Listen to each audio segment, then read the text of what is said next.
Now you share screen, you will see what I'm trying to do. Okay, so let me share the whole screen.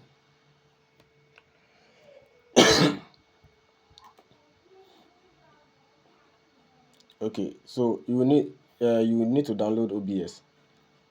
You have OBS, I have you? downloaded it. Yes. So from there, let me try and open my OBS here.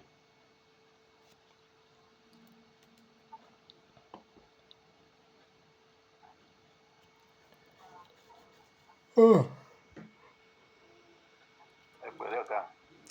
Yes, young.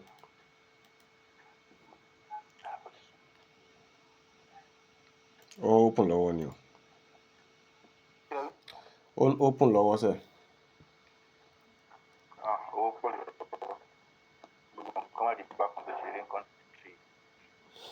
Okay, so this was the last one, Timo Shea, but let me just let me minimize this. You are seeing my screen now, have you?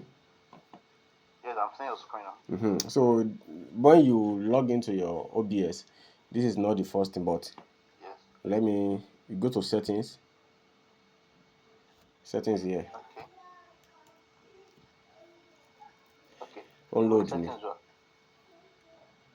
Settings, Settings, then you go to stream. Here is it. Okay. That is stream here. Something like this will pop up. Then you will click on use stream key advanced. So a page might open. First time I might get blank. Yeah? Okay, use stream key. Nicolo view. Oh, I'm there. Advanced key. Okay, see. YouTube, Primary YouTube ingest server. See. Níbi tòkè yẹn. Primary YouTube ingest server ni. See, you've seen it. Then you will see stream key. Now, but before you get this stream key, let me even close it back. You go to your channel. Then you click on this is a fresh channel number. Still, we are allow. You go to create and go to go live. Why first time, and if it is first time, it might take you 24 hours to allow. But if it is not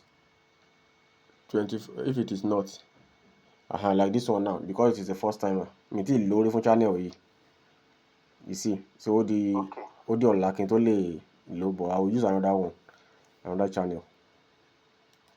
Okay. So let me try and see.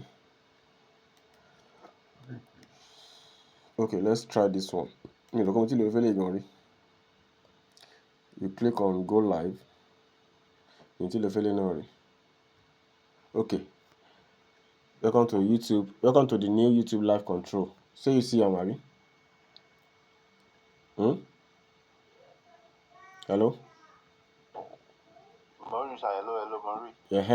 So the second one is later date. It's not something you want to do instantly now. It's not a live like that.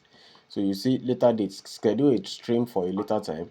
You can even set it up ahead of time. So click on start. Okay. So they ask you, are you using streaming software or you are using built-in webcam?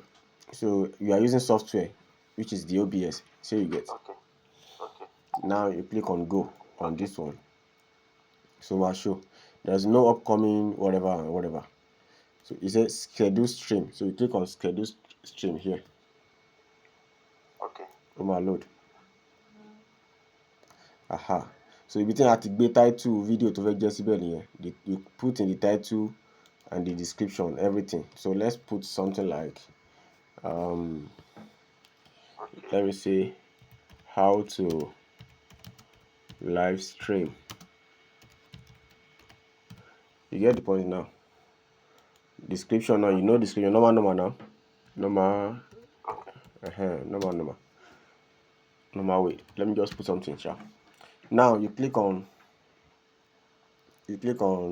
next. Before then, you can still scroll down.